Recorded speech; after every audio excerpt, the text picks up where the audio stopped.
Winter Bells by Penstroke. Chapter 1. Home for the holidays. Perhaps I should consider wearing crowns more often. They are really smashing, though a tad ostentatious. Ding. Rarity turned from her shop mirror, smiling at the familiar pony who had came trotting through the door. Good morning, Applejack. Are you here for your refitting? Applejack nodded. Yeah, I'm here. Though I still don't see the point. We just wore those costumes last year. It's not like we could have gone through a growth spurt. We're all too over it. Rarity took off her Princess Platinum Karen and cape. She folded the cape into a neat bundle, then set the whole ensemble on a table before picking up another costume. This outfit was brown, with large poofs on the shoulders, and a big brown hat with a white feather. It was the Telltale housewarming costume of the character Smart Cookie, secretary to Chancellor Puddinghead. Now, Applejack, a lot can happen in a year, especially one as stressful as we had. Rarity motioned with a hoof towards a small raised platform in the center of the boutique. Now, come on. The sooner we start, the sooner it'll be over. Well, I reckon there's no arguing with that, Applejack said. She climbed up onto the small platform and, with Rarity's help, quickly donned her heartwarming costume. Rarity then began to pull, poke, prod, seeing where the costume didn't fit as it should.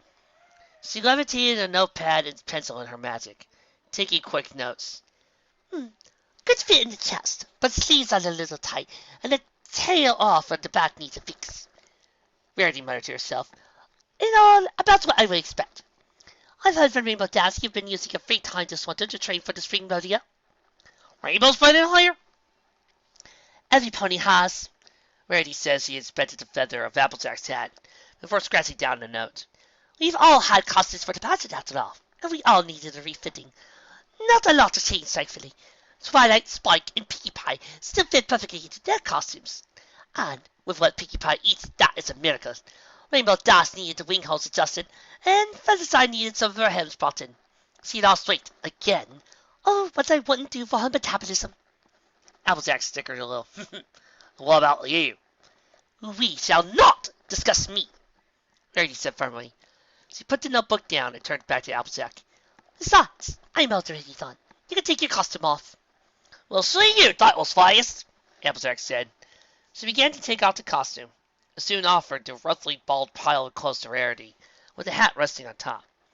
Rarity scratched her nose a little, but took the costume in her magic all the same. Then she proceeded to fold all the parts of the costume before setting it back with the others. Applejack grabbed her old cow pony hat and placed it on the back of her head. She then began to trot toward the door. Well, thanks again, Rarity, for taking care of the costume basis. I gotta go run and try to catch Swag. Rarity quickly turned in Applejack's direction and arched an eyebrow. But Twilight's already left. Stopping at the door, Applejack looked back at Rarity. But I thought Slee, Spike, and Nix weren't leaving town till tomorrow morning. No. Rarity says he levitated the calendar off her wall and held it out where Applejack could see it. They left this morning. You see, Twilight is taking Nix and Spike to Canterlot today. She wants to have a chance to properly introduce Nix to her parents. Then tomorrow's Shining Armor and Princess Cadence. You know, I think you know them too well enough. You could just call them Shining Cadence. We may be well acquainted with them, Applejack, but that doesn't mean we shouldn't show them respect, Rarity said. Now, as I was saying, they will be arriving at Canterlot tomorrow. They then spend the rest of the day and the day after on what I'm told are family traditions. Picking out the best logs for housewarming fire, going kettling, and the like. Also grabbing housewarming dolls. Then you, Pinkie Pie, Rainbow Dash, Featherside, and I will arrive at Canterlot on the morning of housewarming eve. We'll have our dress rehearsal for the pageant that afternoon and the performance that evening. After that, we're all having a big housewarming party in the castle with our families and the princesses. Finally, the next afternoon, we're back on the train to Ponyville. Wow, Rarity, you got all that memorized? You can thank Twilight for that. She says she put the calendar back on the wall. She grilled me on the schedule more times than I care to count. Wow, sounds like a fun time, sure, but not exactly something that has to go by the book. Like, half the fun of heartwarming is just being with your family and doing whatever you want. No schedules, no place to be, just warm fire and good food. Rarity winced, her stomach grumbling a little. Please, don't talk about food. What? Have you eaten? Applejack asked. I have, but Let's just say I'm trying to get the head of housewarming rate that I tend to gain every year. Besides, to answer your other question, I think Twilight has every reason to be worried about this housewarming this year. She is, after all, taking Nyx to Canterlot for the first time since the incident. But, as introducing Nyx to the rest of her family is a delicate tradition. Or at least, Twilight feels like it's a delicate situation. Applejack touched her hope to her chin and scratched it. Well, say you! I guess it would make sense. Couldn't blame her parents for being anxious. Just as I wouldn't be too mad at Granny Smith. So you still don't like seeing Nyx around the farm. Applejack sighed and shook her head. I love her to death, but Granny can be stubborn as a mule when she has a mind to play. I guess the apple really doesn't fall far from the tree, Rarity said quietly. What's that? Nothing, Rarity replied calmly. And yes, that is the concern of her parents. But I'm personally more worried about all the other ponies. Last time I was there for the fall fashion season, I heard some rumors. Ponies are starting to find out that the princesses didn't lock Nyx away in some far dungeon, and from what I heard, they are not happy about it. And all through the night, the three ponies kept the fire of friendship alive by telling stories to one another and singing songs, which of course became the winter carols that we still sing today. Eventually, the warmth of the fire and singing and laughing reached the leaders, and the fires began to thaw, and even began to melt their hearts. The three leaders agreed to share the beautiful land and live in harmony ever afterwards. And together, they named their new land Equestria. Very good, Spike, Twilight said. She smiled and looked up at the script she was holding. It was perfect. Though, don't you feel the accent is a little thick? But that's the best part! Spike said as Fall breaks his accent. He then stood up on the train seat and struck a dramatic pose. It is this accent that brings the flavor of golden dyes to the stage. It is what intense ponies and draws them in. It is what brings greater life to the story and greater meaning to its message of friendship and harmony. And besides, Spike continued as he let his voice shift back to normal, I learned this accent from the pony who did the narrating before me, and he was the best peasant narrator ever. Princess Celestia said so herself. Well, I like it, Nyx said, looking up for the books he was reading, which was a collection of heartwarming stories, both old and new. Spike laughed and pointed a claw at Twilight. Ha ha ha! Ha! 2 against 1. Accent wins. All right. Twilight said with a small giggle. She patted away the passage script, and then, using her magic, began to clear away some of the condensation that had been built up inside the window. Winter had settled into Equestria, and it was a particularly cold one. Even in the heated train, Twilight, Nyx, and Spike were all bundled up in scarves, trying to keep back the draft coming from the windows. With a bit of heat magic, Twilight cleared the part of the window and was able to look outside. She saw the high terrace of Canterlot and saw the final tunnel coming up quickly. Looks like we're almost there. Then I'm going to go and grab a hot chocolate for the dining car, Spike said as he hopped down from his seat.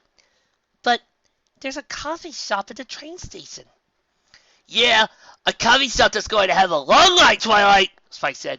I don't know about you, but I'd rather not have to stand in the snow. Good point, Twilight said. She then quickly grabbed a few bits from her saddlebags, which were tucked under the seat, and tossed it to Spike. Go ahead and grab a hot chocolate for each of us. Spike nodded and jogged off in the direction of the dining car. Twilight watched them leave, and then began to gather their things. She put small bags of snacks that had been taken out for the train ride back into their saddlebag.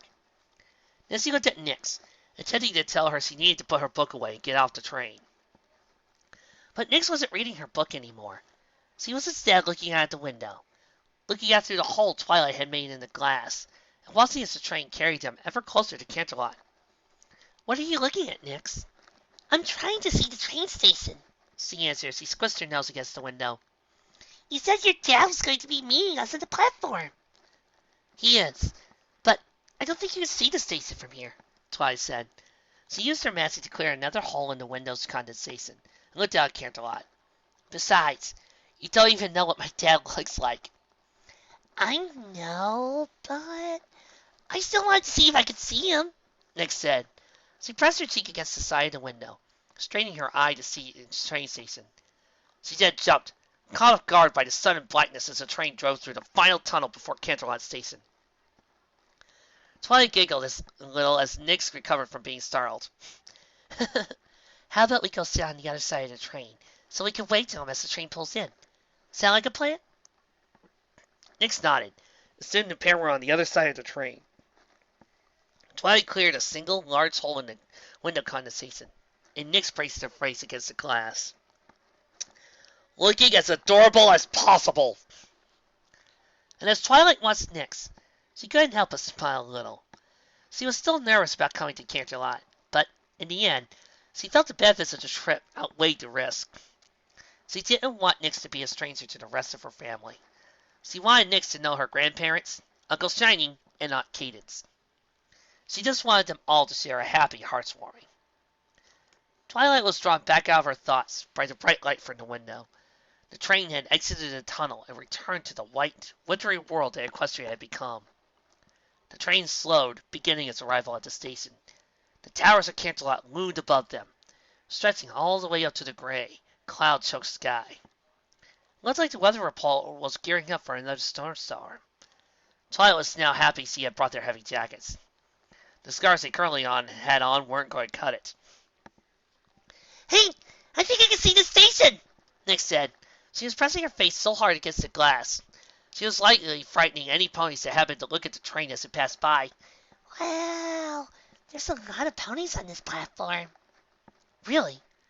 Twilight said as she leaned to look out the window herself. This train doesn't leave to go back to Ponyville for another hour. Why would there be... Twilight froze, eyes widening. She quickly pulled Nix away from the window. Flipped the latch and pulled open the window before sticking her head outside. Nix was right. There was a large crowd of ponies on the platform.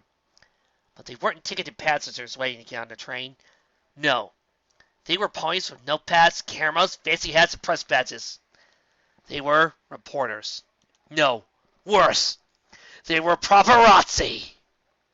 So, are you sure this source is reliable, Colin? A beige unicorn nodded his head. He used his tongue to flick the toothpick that he was holding from one side of his mouth to the other. Yep, got straight from a servant inside the castle. Twilight Sparkle's bringing Nightmare Moon on this train. I thought the princess drained her magic and put her in jail someplace. The teal photographer Pegasi, Quicksnap said. Well, the official announcement we printed in our paper was, and I quote, Nightmare Moon has been drained of her power and placed into care of Bowie that will ensure that she'll never again be a threat to Equestria. She is a mare that Princess Celestia trusts completely. Who knows? Maybe we just all heard what we wanted to hear back then. Still, you can't ignore the rumors floating in from Ponyville. You mean the ones that say Nightmare Moon is running free? Quicksnap asked. From what I've heard, she's transfigured herself to look like a filly. Has been running around with the other fillies and colts. I even heard some ponies say that their friend's brother saw her going to school and that she somehow magically changed her cutie mark. Now, that has to be a pile of old hay. No teacher in her right mind is going to let Nightmare Moon into her classroom, and no pony can change their cutie mark. Colin snorted. Kid, she's an alicorn. They don't play by the same rules as you and me. After all, if I could have less mass magic like Princess Miyamori Cadenza, I'd be going out with a rich model and wouldn't have to run around Canterlot every day looking for stories. So, are you saying that you want to be a princess? Quicksnap teased. You bet your flank, Colin replied. He turned his head and smiled as he and many of the other reporters on the platform saw a light in the distant tunnel. Now come on, let's get to the ends of the platform before we get muscled out. Be ready to take a picture of her and Twilight. I want them together in the same shot. Colin and Quicksnap joined the growing crowd of reporters, who hugged together as close to the edge of the platform as they dared. They raised their cameras and pulled out their notepads. Reporters cleared their voices, ready to try and shout above one another to get what could be an exclusive scoop. The train rumbled into the station, its cars clattering as they came to a stop. The engine vented up its pent-up steam, and the doors to the cars began to open. The few ponies on the plane disembarked, and the reporters watched each one of them. There were a pair of older mares who disembarked together. A stallion with his wife and family, who quickly scuttled away from the pack of reporters. One after the other they watched, trying to spot Twilight Sparkle or the filly-sized Nightmare Moon. But then they never saw her. The last passenger got off. The train was emptied, and the cleaning crews began to grow through, preparing to passenger cars for their return trip to Ponyville. The reporters glanced at one another, then they fanned out, going off the gut instincts they had honed over the years of being in the newspaper business. Twilight Sparkle giving them the slip. and which really meant only one thing. There was a story to be uncovered. The two older mares who had disembarked the train slowly climbed down the steps of the train station and reached the sidewalk. One was in her heartwarming best, a bright red hat with a menacing vest over the top of a green blouse. She smiled and whistled down a taxi, but she did not wait for the older mare to follow her to her cart. No, she had to come to Canterlot alone, and departed in the same fashion. This left the older mare standing on the sidewalk. She was in a heavy shawl with a hood, and had a large bump on her back that, if one were to look closely, moved and shifted in unnatural ways. Most of her face was wrapped up in a scarf, but for those who could see her eyes, they noticed they were strong and vibrant. They were the eyes of a much younger mare. Okay, why is Twilight looking so bunched up like that? So adorable. The second older mare looked around for a moment, then smiled and slowly looked her way toward a blue stallion who was standing on the sidewalk, watching the ponies that were leaving the station. He was an older unicorn, getting close to being middle-aged, though not quite there yet. He had a darker blue mane and a pair of crescent moons for a cutie mark. It was a pony the older mare knew all too well. His name was Nightlight. The disguised Twilight Sparkle continued to play the role of an old mare as he led toward her father. She made sure she was close, then made sure no pony else was around. Only then did she try to get his attention. Psst! Dad! Nightlight quickly turned his head, blinking a few times as he looked over the supposedly older mare that had crept up beside him. I'm sorry. Do I know you? It's me, Twilight! Twilight said. With a bit of magic, she pulled down her scarf and revealed her face. Oh! He said with a short laugh. Sorry, I didn't recognize you in that get-up. His smile faded as he looked over Twilight's outfit. Why are you wearing all that? Twilight glanced back at the station as he put her scarf back into place. There are a bunch of reporters standing on the platform like they were waiting for the train. And, well, I can only think of one reason there would be so many reporters, considering almost no pony else was on the train. Nightlight nodded, understanding his daughter's concern. Looked back at the station and saw a few other reporters coming in out the front door. They were looking around, as if searching for something or some pony. Yet before they could look their way, Nightlight put a hoof on Twilight's shoulder and then cleared his throat. There you are, Mom! He called out loudly, enunciating his words forcefully, like he was talking to a mare who was hard of hearing. You must tell me about your trip while we take the taxi home! Hey, taxi! Dad, your auntie was horrible! Shh, let me have this, Twilight. Fearing the following reporters, Twilight stared in the skies until the taxi pulled up in front of her house. Thankfully, he didn't live far from the station. The three-story townhouse was, for the most part, just as Twilight remembered it, except for the roof, which has been replaced just before she left for Ponyville. It was one of the many similar terraced townhouses on the street, which stood in a clean line all the way down the block.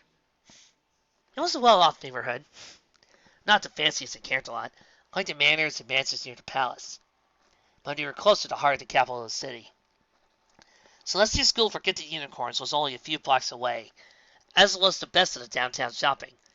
In all, it was and had always been a perfect fit for her family.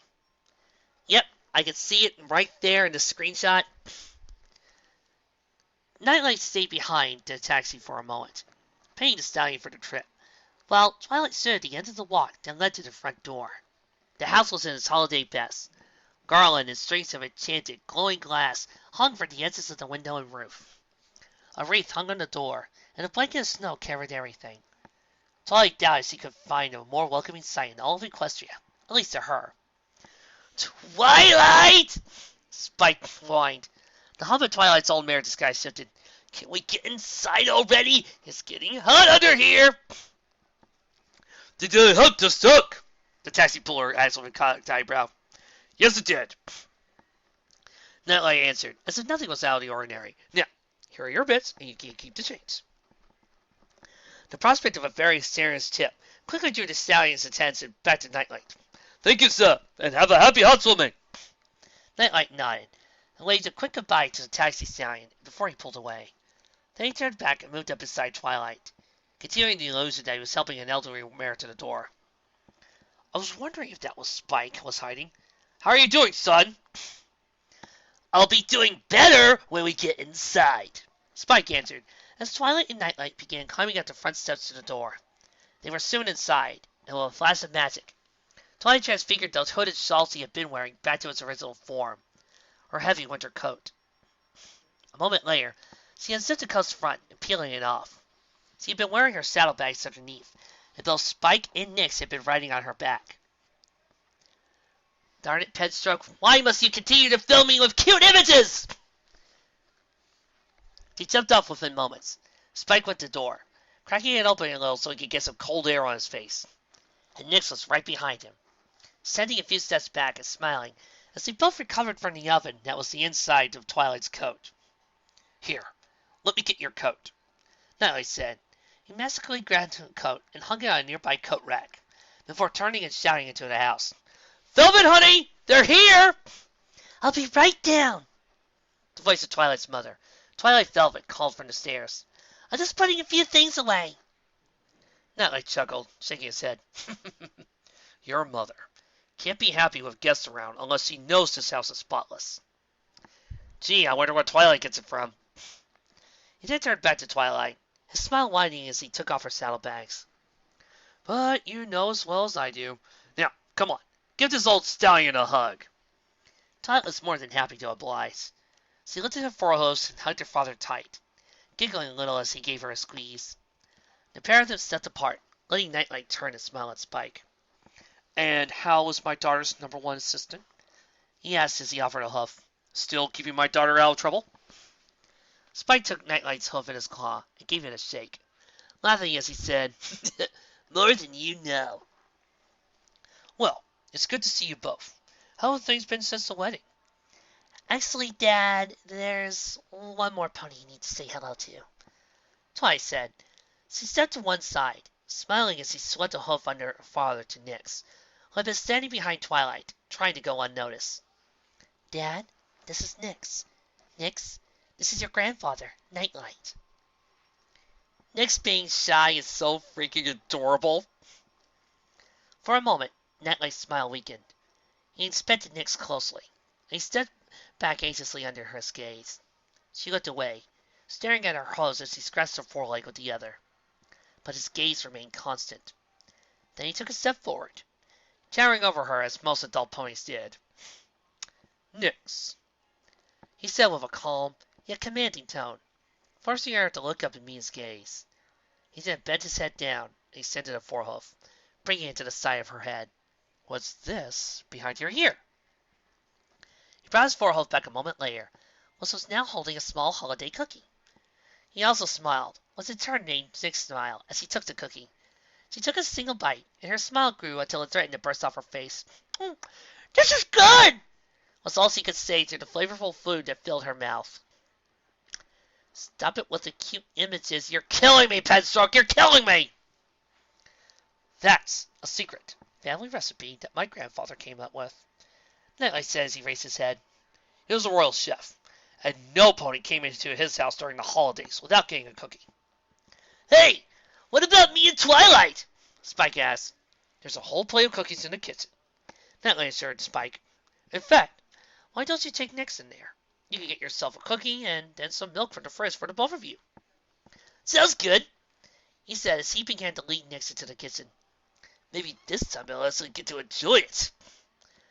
Nightlight cocked an eyebrow, watching Nyx and Spike walk into the living room and then through the door into the kitchen. He then looked back at Twilight, who smiled and laughed a little under her breath. He's a little steamed I made him leave the hot chocolate we brought back on the train. Well, he is a dragon that likes his hot chocolate. Dang straight! Nightlight said. He turned to the kitchen, but Twilight caught his shoulder. She was wearing a smile that was both thankful and helpful. Yes, honey? Thank you for doing that for Nyx. Does this mean? Nightlight lifted a hoof and placed it on Twilight's shoulder. Listen, honey. I still don't think you should be the one taking care of her. You should be having fun with your friends, finishing your studies with Princess Celestia, and maybe finding a special sun pony like your brother. You're too young to be taking care of a filly. Let go an alicorn filly. He did smile, but there's no reason to ruin heartwarming for you or her. Let's just enjoy these next few days, and we can talk about it later. Twilight pulled her father into a hug again, squeezing him. Thanks, Dad. But I still think I could change your mind before we could get on the train back to Ponyville. A thumping on the stairs drew the pair from the hug, and soon Twilight's hooves were wrapped around another loving pony. A white, middle-aged mare with a faded purple and white mane and a key mark comprised of 3 stars. Mom! Twilight says he squeezed Twilight Velvet tightly. How are things? You finished your new book? Um, trying. Just need to polish off the last couple of chapters. Velvet answered with a tired sigh. I needed to do it soon. The publishers are starting to get impatient. Don't worry. I'm sure you'll get it. You always do, Twilight reasserted. And I can't wait to read it. You'll be the first one off the press, like always. Velvet assured, before looking around the home's small entryway. I thought you were bringing... They're in the kitchen, Nightlight said. Velvet nodded, turned, and crept to the kitchen door. She poked her head in for a moment, just long enough to get a glimpse. She then repeated back to her daughter and husband were standing. I don't know why, but I thought an alicorn filling would be bigger. And where's her disguise? I thought we agreed that when we go out, she have her disguise. We did, and I haven't. I just didn't make her wear it on the train, Twilight said before levitating and opening her bags, revealing the headband contained within. See, it's all right here, and got all the enchantments on it, I promise. Velvet laughed a little. Sorry, didn't mean to doubt you, honey. I just wanted to be sure. She then moved over beside Twilight, smiling and nuzzling her daughter's shoulder. Now, come on, let's get you a cookie and make sure that Spike and Nix don't worry their dinner. Well, here it is. Nix stepped into the room slowly, as Twilight followed a few steps behind. She saw the cool blue decor and the bookshelf that was stuffed to capacity with a wide spectrum of books on magic. She saw the work desk that was neatly organized. She saw the bed, the closet, the old toy chest that had been repurposed as a place to put more books. It was not all that different from the library, but at the same time, it was still so amazing and wondrous. It was Twilight's childhood bedroom.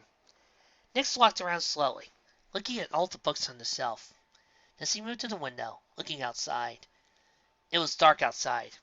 Big, white, sticky flakes were floating down from the sky to blanket Canterlot in a fresh layer of light. All the houses on the street had their little enchanted lights on, making every home glow with bright, festive colors.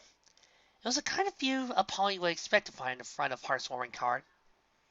It's beautiful, Nick said as he continued to look out the window. Yeah, Canterlot is best set in winter, Twilight said as he took a seat beside Nix in the window. Though, I'll admit, most of my time I used this window with my telescope to study stars, and I didn't really look down the street. Still, did you have fun today? Nix nodded her head, recalling the day. They had frosted some more cookies so there would be a fresh plate for when Cadence and Shining Armor arrived the next morning. Then, they had taken a break from the kitchen to go play in the backyard. With Twilight, Spike, and Nightlight's help, Nix built a snow pony. Then they had a snowball fight. It was Twilight and Nix, and Spike and Nightlight. Velvet had been content to sit and watch from the porch.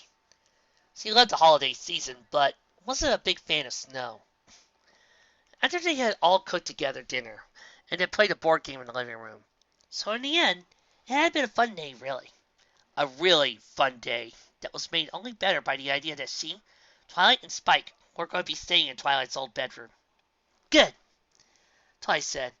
She looked at the forehoof, hooked it around Nix, and brought her close. And you know what? It'll only get better tomorrow when Shiny and Cadence get here. Are you sure? Nix asked, as she leaned her head against Twilight. Of course I am. It certainly didn't sound like it when you were talking to Rarity. Twilight frowned a little. She had gone to Rarity so she could get her measurements checked for the passing costume, and had brought Nix along. She and Rarity talked about the trip to Canterlot, about her own concerns about her brother's resentment towards Nix. The whole time, Nix was supposed to be in the other room, playing with Sweetie Belle. Apparently, that wasn't the case.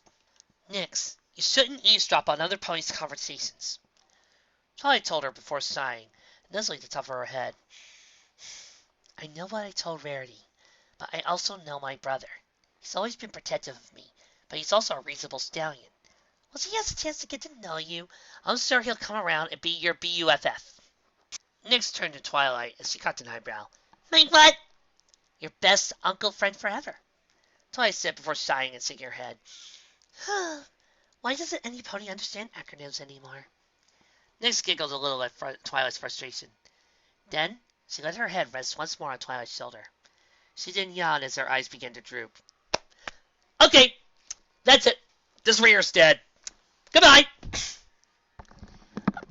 Darn you, Pedstug, why must you make things cute? Twilight saw this, and, with a smile on her in the nuts, she got Nyx back into her house. They walked over to Twilight's old bed, a large queen-sized bed that had more than enough room for the both of them. Twilight carefully tucked Nyx beneath the covers on the right hoof side, kissing her forehead gently. She then slowly slid down the room, going downstairs to sit and talk with her mother and father, while Spike did what he always did, eat way too many cookies and fall asleep on the couch. In the cool grip of night, with the snow flickering and dancing in the light from his headlamp, a train chugged down the track with determination and endurance only a machine could muster. It plowed through the snow on its track, clearing a path for the train cars that rumbled behind it. Many of the windows were dark as ponies tried to sleep. Others remained lit, the warm light from the train's interior spilling out into the clean white snow. Among the windows that were still lit were those that belonged to the last car on the train. This car was very different from the others, and where the others were made to hold dozens of ponies comfortably, this last car was meant for a few. There were other ponies to try to sleep in their seats. The last car provided a bed. Darn it, we just couldn't get the Crystal Express, could we? It was a private, royal car, and it was currently occupied by the royal couple, Shiny Armor and Princess Miyamori Cadenza. Cadence and Shiny were laying on a soft rug in the center of the royal car, snuggling gently before they retired to their bed. They were watching the fire in the stove burn, enjoying the warmth as it was pouring into the air. Shiny was levitating a piece of celery into the air, the last from a large bowl of celery sticks, and strawberries that had fetched from the dining car. Cadence opened her mouth and gave a small content purr as the celery was placed on her tongue. She chomped it down, savoring the crisp flavor before swallowing. Then she opened her mouth again to stick out her tongue, inviting Shiny to place another morsel on her tongue. Shining, however, could only laugh and hold up the empty bowl in his magic. Sorry, that's all there is. Aww, Cadence pouted and leaned into and snuzzled Shiny's neck. Shiny, we should get some more from the dining car. Don't you think you had enough? This was your third bowl. Cadence stuck out her bottom lip and looked up at her husband with big pleading eyes. But Shiny! He laughed and leaned in, kissed his wife gingerly on the lips. Sorry, but your munchies will just have to wait till morning. She giggled back and returned to kiss. Then she leaned into his shoulder, focusing on the fire in the stove. It'll be nice to see your parents again. I haven't talked to them since the wedding. I know they're looking forward to having you there. I think they'll still be amazed you want to stay with me in my old bedroom, instead of in a guest suite at the castle. Cadence laughed and playfully stuck her tongue. Well, I may be a princess, but I'm also their daughter-in-law, and I want the full daughter-in-law experience. That means I'm going to eat as many cookies as I want, help cook dinner, play board games, and sleep in your old bedroom where I can find some old embarrassing old toy or stack of comic books you don't want me to see.